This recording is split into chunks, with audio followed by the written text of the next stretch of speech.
신앙심 깊은 사람들은 종종 종말의 날을 여리고의 나팔 소리가 울려 퍼지고 살아있는 자와 죽은 자 모두가 하나님의 심판대 앞에 서게 되는 날이라고 묘사하곤 합니다. 하지만 훨씬 더 현실적인 상상은 그날이 핵전쟁의 불길에 휩싸여 모든 것이 불타버리는 모습일지도 모릅니다. 물론 그런 일이 정말 일어날지 또 어떻게 일어날지는 누구도 확실히 알 수 없습니다. 그런데 핵전쟁 외에도 그에 못지않게 무시무시한 대체 시나리오가 있을 수 있다고 과학자들은 오래전부터 경고해왔습니다. 바로 자연재해인데요. 지금 이 순간에도 우리 눈앞에서 기후가 급격히 변해가고 있으며 우리가 예전엔 상상도 못했던 속도로 세상의 종말을 앞당길 가능성이 있다는 것입니다. 여러분 안녕하세요. 종말의 전조로 여겨지는 것들 중 하나가 바로 악명 높은 스웨이츠 빙하의 움직임입니다. 이 빙하가 지구 종말의 빙하라고 불리는 데에는 다 그만한 이유가 있습니다. 여러분, 여기는 토픽입니다. 그럼 지금부터 시작해볼까요?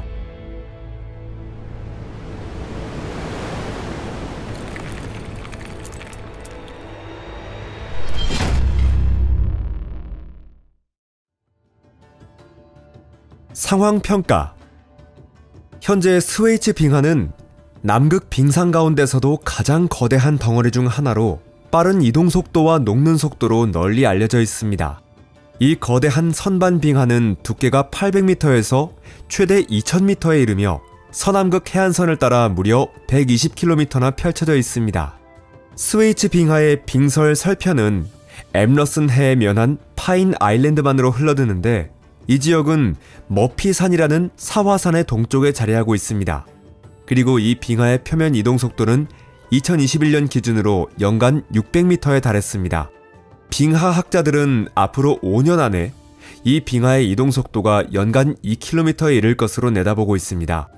사실 이 빙하의 해빙은 마지막 빙하기가 끝난 약 11,600년 전부터 이미 시작되었다고 합니다. 하지만 얼음은 천천히 아주 조금씩만 녹아내린다고 생각하는 사람이라면 큰 오산입니다.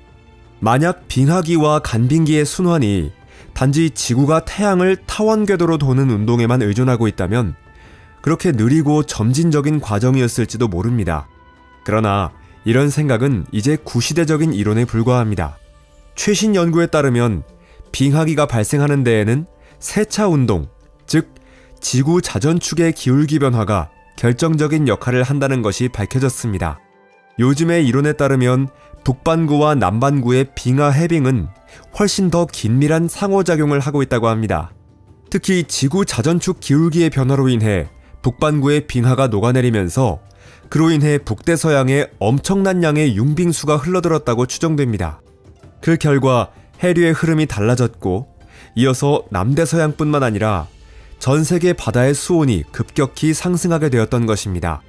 리처드 앨런 교수가 이끄는 펜실베이니아 주립대 연구팀은 남극의 빙상 코어를 분석한 끝에 이와 같은 급작스러운 지구온난화 현상이 실제로 일어났다는 결론에 도달했습니다. 그들에 따르면 해수면이 급등할 정도의 온난화는 단 3년 동안만 지속되었다고 합니다. 이 자연재해가 벌어졌던 당시 현생 인류는 이미 지구 곳곳에 정착해 있었고 이 사건은 훗날 대홍수로 불리는 신화나 전설로 전해져 내려오게 되었습니다. 그리고 약 1만 년이 지난 지금 그와 유사한 상황이 훨씬 더 무시무시한 규모로 다시 찾아올 수도 있는 시점에 우리는 와 있는 것입니다. 1980년대 이후 스웨이츠 빙하는 이전보다 훨씬 빠른 속도로 녹기 시작했습니다. 이는 미국과 영국 등 여러 나라의 기후 과학자들로 구성된 국제연구팀이 직접 확인한 사실입니다. 미국 과학 아카데미의 학술지인 PNAS에 실린 논문에 따르면 이처럼 가속화된 빙하 해빙은 이미 전 세계 해수면을 4%나 상승시켰다고 지적되고 있습니다. 과학자들은 이 빙하의 해빙이 본격화된 계기로 1940년대에 발생한 이례적으로 강한 엘니뇨 현상, 즉 남방 진동을 꼽고 있습니다. 아시다시피 이 현상은 몇 년 주기로 발생하며 남태평양의 해수 온도를 높이는 지구 규모의 기후 현상입니다. 보통 엘니뇨는 9개월에서 18개월 정도 지속되며 그 후에는 반대 성격의 라니냐 현상이 나타나는 경우가 많습니다. 하지만 그 당시의 엘니뇨는 유난히 강력해서 1939년부터 무려 1942년까지 계속 이어졌습니다. 이처럼 1939년부터 가속되기 시작한 스웨이츠 빙하의 해빙은 지금 이 순간에도 여전히 멈추지 않고 계속되고 있습니다. 일시적인 열의 영향이 이렇게 오히려 훨씬 더 강력하고 장기적인 과정을 촉발시켜버린 셈이죠. 스웨이츠 빙하의 해빙이 초래하는 것들. 휴스턴 대학교의 지질학 교수 줄리아 웰러는 엘니뇨로 인한 열 영향이 남극 전체의 빙하 해빙 시스템 균형을 무너뜨린 핵심 원인이라고 보고 있습니다. 그녀는 스웨이츠 빙하를 병뚜껑에 비유합니다. 지금은 이 병뚜껑이 서남극 전체 빙하가 대규모로 녹아내리는 걸 막아주고 있지만 이 뚜껑이 빠지는 순간 따뜻한 태평양 바닷물을 향해 서남극의 모든 빙하가 한꺼번에 흘러내릴 거라는 겁니다. 그런데 과학자들은 한술 더 떠서 이 종말의 빙하가 녹기 시작하면 남극만이 아니라 지구상의 다른 빙하들까지도 해빙 속도가 빨라질 수 있다고 경고합니다. 사실 스웨이츠 빙하 하나만 보더라도 종말의 빙하라고 불리는 데에는 충분한 이유가 있습니다. 실제로 이 빙하가 전부 남극해에 녹아들게 되면 전 세계 해수면은 65cm나 상승할 것으로 예측되고 있습니다. 여기서 먼저 짚고 넘어가야 할 건 해수면 상승은 이제 피할 수 없는 현실로 여겨지고 있다는 사실입니다. 지금 남은 문제는 그 상승이 얼마나 빠르게 진행되느냐 하는 점입니다.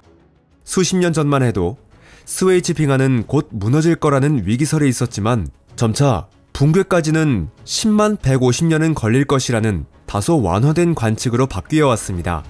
하지만 관측자들이 우려하는 점은 이 빙하 아래의 기반암이 선반 빙하 쪽으로 기울어져 있어서 그 기울기가 해빙과 이동 속도를 자연스럽게 더욱 가속시킬 수 있다는 것입니다.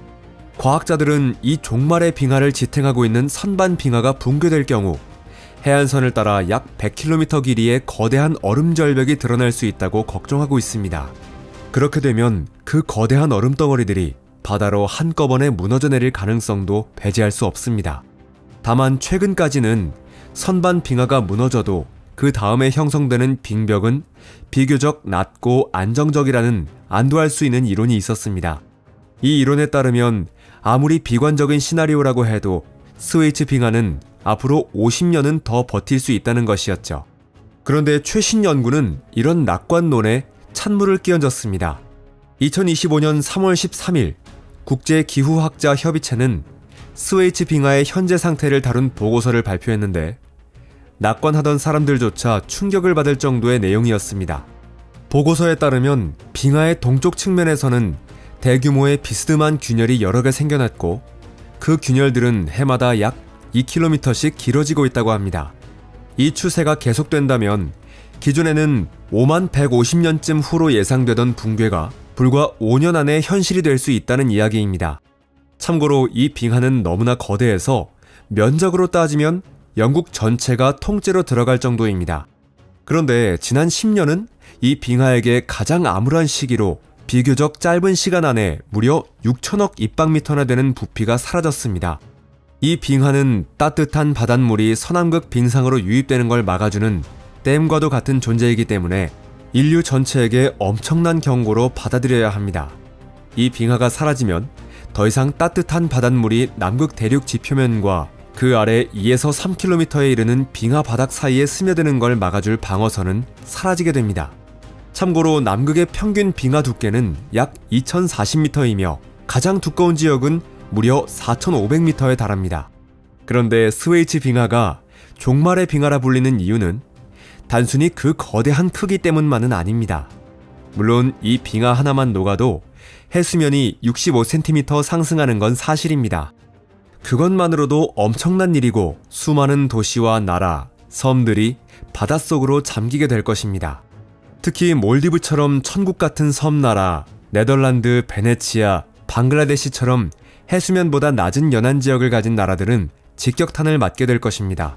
하지만 이건 어디까지나 서막에 불과하고 진짜 위기는 이제부터 시작입니다. 왜냐하면 이 종말의 빙하가 무너질 경우 남극 전체의 빙상 붕괴를 유도하는 기폭제가 될 수 있기 때문입니다. 그렇게 되면 전 세계 해수면은 무려 3m까지 상승할 수도 있습니다. 거기서 그치지 않고 도미노처럼 반응이 연쇄적으로 이어져 그린란드와 북극권의 빙하들까지도 줄줄이 녹기 시작할 겁니다. 이 과정이 현실화되면 해수면은 무려 7m까지 치솟게 됩니다. 말 그대로 전 세계적인 종말의 시나리오가 펼쳐지는 거죠. 그렇게 되면 영국의 런던, 케임브리지, 러시아의 상트페테르부르크, 발트해 연안의 탈린, 헬싱키, 타르투 같은 도시들도 바닷물에 잠기게 될 것입니다. 현재도 해수면보다 낮은 위치에 있고 높지 않은 방벽에만 의존하고 있는 네덜란드는 과연 어떻게 될까요? 결국 북해의 파도에 삼켜져 지도에서 사라지게 될지도 모릅니다. 중국의 베이징, 상하이, 광저우 같은 수천만 인구의 대도시조차 해수의 위협에서 벗어날 수 없습니다. 지금 이 순간에도 일본과 미국의 광대한 지역에 수억 명의 인구가 살고 있으며 이들 역시 수몰 위기에 처하게 될 수 있습니다. 이 모든 건 피할 수 없는 미래일지도 모릅니다. 그렇기에 지금 인류가 새로운 생존 환경을 준비하는 것이 가장 시급한 과제가 된 것입니다. 만약 앞으로 5년 안에 대홍수가 발생한다면 준비가 미처 갖춰지지 못해 우리는 참혹한 대재앙을 맞이하게 될지도 모릅니다. 다행히도 과학자들은 현재로선 이 시나리오를 최악의 경우 중 하나로 보고 있을 뿐입니다.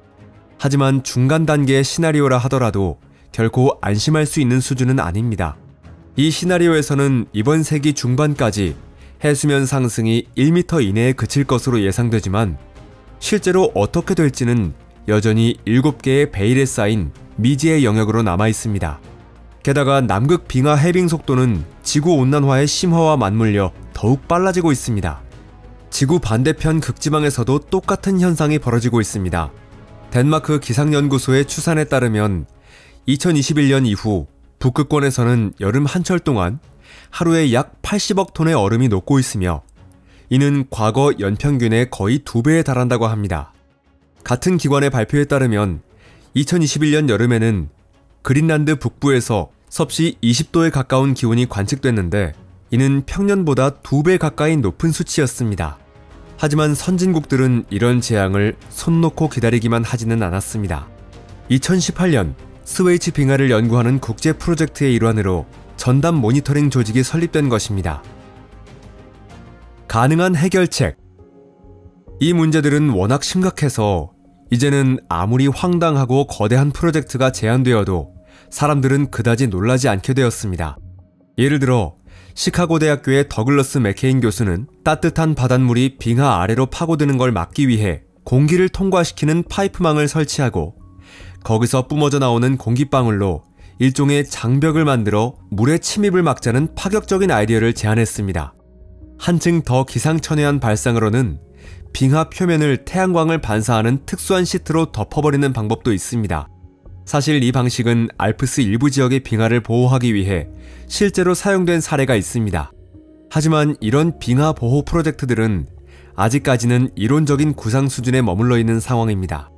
기술적으로 실현이 어려운 데다가 환경보호의 관점에서도 반대 의견이 많기 때문입니다. 그보다는 각국이 해수면 상승의 영향을 버텨내기 위해 추진 중인 현실적인 대응 프로젝트들이 더 주목받고 있습니다. 예를 들어 네덜란드에서는 떠다니는 도시를 짓는 계획이 추진 중이고 싱가포르에서는 이미 해안 지역의 지반을 높이는 작업이 시작되었습니다.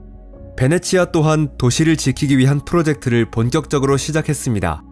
이곳에서는 폭풍, 해일이나 홍수로부터 도시를 보호할 수 있도록 이동식 방조제를 건설하고 있는 중입니다. 일본은 한 걸음 더 나아가 도시 인프라 전체를 내륙 고지대로 이전하려는 움직임까지 보이고 있습니다.